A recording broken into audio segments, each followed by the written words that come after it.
नमस्कार, ESPN 9 news में आपका स्वागत है। मैं हूं आपके साथ दिनेश कुमार। बिहार की राजनीति दिन प्रतिदिन दिलचस्प होती जा रही है। बिहार में एससी एसटी आरक्षण को लेकर के एक बार फिर से बड़ी मांग उठती हुई नजर आ रही है।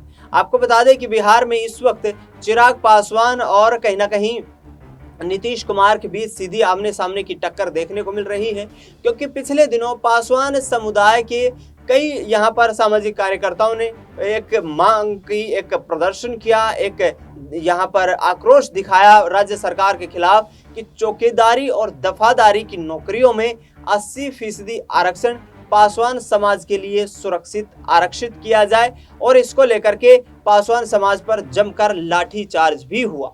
लेकिन बड़ा सवाल ये खड़ा हो रहा है कि क्या आगामी वक्त में यहाँ पर मुश्किलें खड़ी होती हुई चिराग पासवान के लिए या नीतीश कुमार के लिए नजर आएंगी, क्योंकि 80% आरक्षण देना यहाँ पर नीतीश कुमार सरकार की तरफ से गैर मुमकिन बता दिया गया है। जी हाँ, उन्होंने कहा है कि जिस तरीके से आजाद भारत की जो लोकतांत्रिक और संवैधानिक प्रक्रिया है उसके तहत तमाम जो आरक्षण का दायरा है वो संविधान के अंतर्गत आता है, और ऐसे में तमाम वर्गों की भूमिका उनके संवैधानिक अधिकारों के आधार पर ही निर्धारित की गई है। आपको बता दें कि पासवानों पर हुए लाठीचार्ज के बाद कहीं ना कहीं नीतीश कुमार और चिराग पासवान एक दूसरे के आमने सामने दिखाई दे रहे हैं।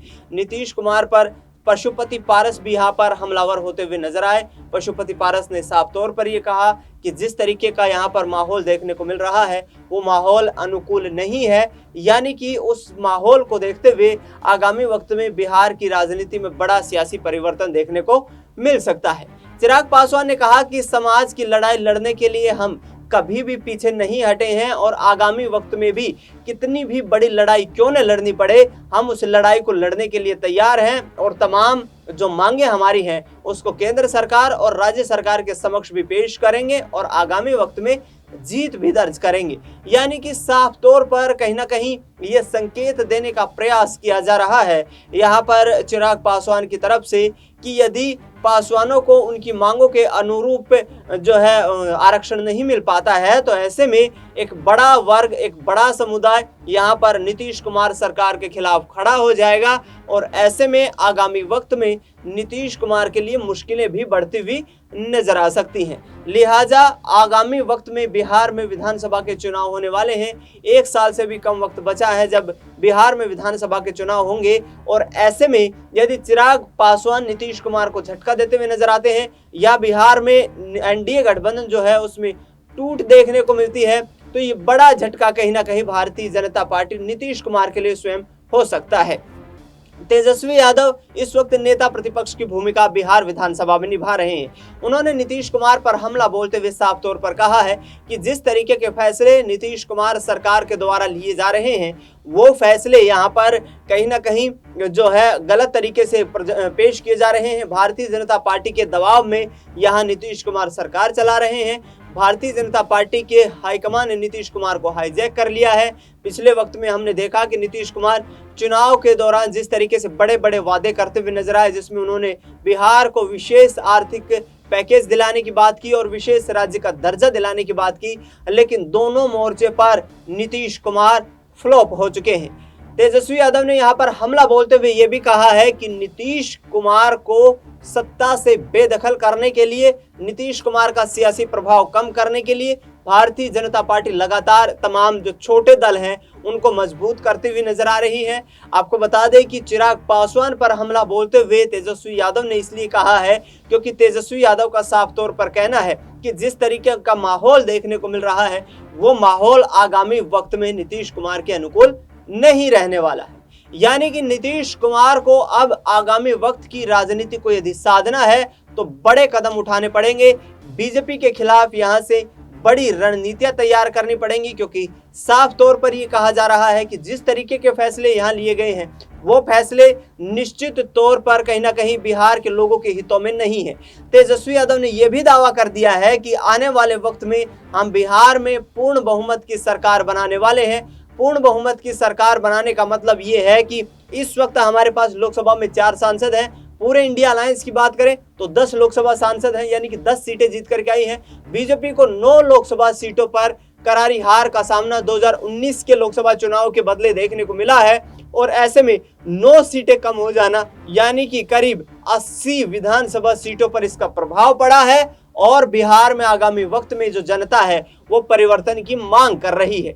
आपको बता दें कि बिहार में प्रमुख चुनावी रणनीतिकार और जन सुराज अभियान के संस्थापक प्रशांत किशोर भी चुनाव को लेकर ताल ठोकते हुए नजर आ रहे हैं। प्रशांत किशोर ने यहां पर संदेश देते हुए कहा है कि जिस तरीके का माहौल देखने को मिल रहा है वो माहौल नीतीश कुमार की नाकामयाबी को दर्शाता है।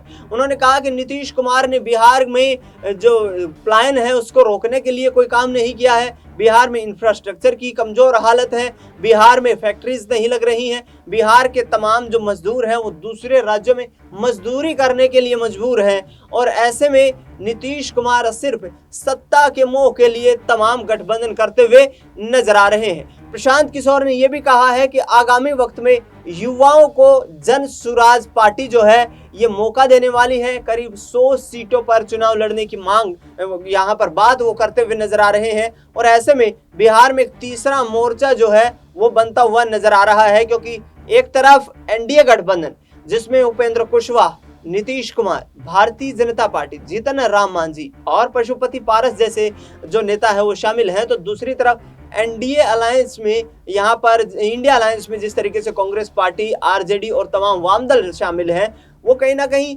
प्रशांत किशोर की तरफ से एक थर्ड फ्रंट बना करके इस पूरे मामले को, इस पूरे सियासी समीकरण को बदलने का प्रयास किया जा रहा है। अब देखना ही होगा कि बिहार की राजनीति में किस तरीके से बड़े दिग्गज नेता अपनी राजनीति का लोहा मनवाते हुए नजर आते हैं, क्योंकि तेजस्वी यादव ने साफ तौर पर कह दिया कि सत्ता और विपक्ष के बीच अब जो अंतर है वो महज 7 विधायकों का है। यानी कि नीतीश कुमार और एनडीए गठबंधन के पास इंडिया गठबंधन के बजाय यहाँ पर 7 विधायकों की बहुतायत है, अधिकता है और ऐसे में बिहार में आगामी वक्त में जो जनता है वो बड़ा फैसला करने जा रही है, बड़ा सियासी परिवर्तन होने जा रहा है।